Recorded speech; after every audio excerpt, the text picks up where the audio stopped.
কথায় আছে শস্যের মধ্যে ভূত, কিন্তু এই যে দেখা যাচ্ছে পদ্মের মধ্যে ভূত। রাজ্য বিজেপি সদস্য সংগ্রহ অভিযান স্লথ গতিতে চলায়, সদস্য সংগ্রহ অভিযানে যাতে গতি আনা যায় এবং 30শে নভেম্বরের মধ্যে লক্ষ্যমাত্রা পূরণ করা যায়, তার জন্য সাংসদ শ্রমিক ভট্টাচার্যের নেতৃত্বে 5 সদস্যের একটি কমিটি গঠন করা হয়েছিল।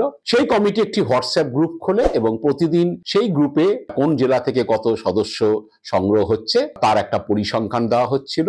কিন্তু দেখা যাচ্ছে যে ওই 5 সদস্যের মধ্যে মানে ওই শস্যের মধ্যে কোনো ভূত রয়ে গিয়েছে। তিনি কোনোভাবে বিক্ষুব্ধ গোষ্ঠীর নেতাদের কাছে আসল সদস্য সংখ্যার পরিসংখ্যান তুলে দিচ্ছিলেন এবং সেটি সমাজ মাধ্যমে ছড়িয়ে পড়ছিল। এই নিয়ে বিজেপি নেতৃত্ব অস্বস্তিতে পড়েন এবং সে কারণে হোয়াটসঅ্যাপ গ্রুপটিকে নিষ্ক্রিয় করে দেওয়া হয়েছে। রাজ্য বিজেপির এক নেতার কথায় যে এটা ঠিক যে সদস্য সংগ্রহের গতি খুব স্লথ, কিন্তু তা বলে সেটা কেউ বাইরে বিক্ষুব্ধ গোষ্ঠীর কাছে সেটা তুলে দেবেন এবং সেটা নিয়ে প্রচার হবে, এটা মেনে নেওয়া যায় না।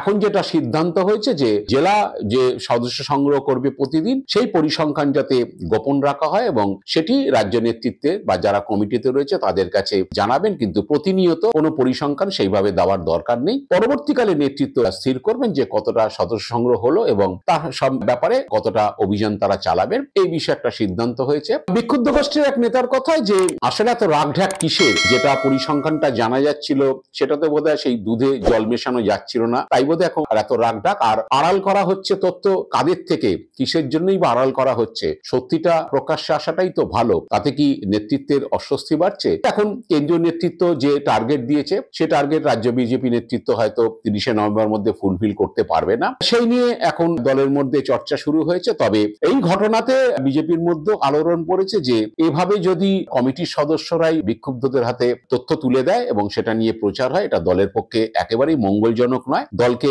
এই নিয়ে ব্যবস্থা নিতে হবে। তবে অনেকে বলছেন যে যেভাবেই হোক না কেন সদস্য সংগ্রহ অভিযান যে স্লথ সেটা দলের মেনে নেওয়াটা ঠিক, কারণ লোকসভা ভোটের পরে দলের নিচুতলা কর্মীরা অনেকেই হতাশ হয়ে রয়েছেন, অনেকেই বসে গিয়েছেন, তাই তাদের চাঙ্গা করার জন্য অন্য রাস্তা নিতে হবে। কিন্তু সদস্য সংগ্রহ কম হয়েছে এটাকে ঢেকে রেখে এটাকে আড়াল করে আলটিমেটলি দলের কোনো লাভ হবে না। দলকে চাঙ্গা করতে হলে আসলে নিচুতলা কর্মীদেরই চাঙ্গা করতে হবে।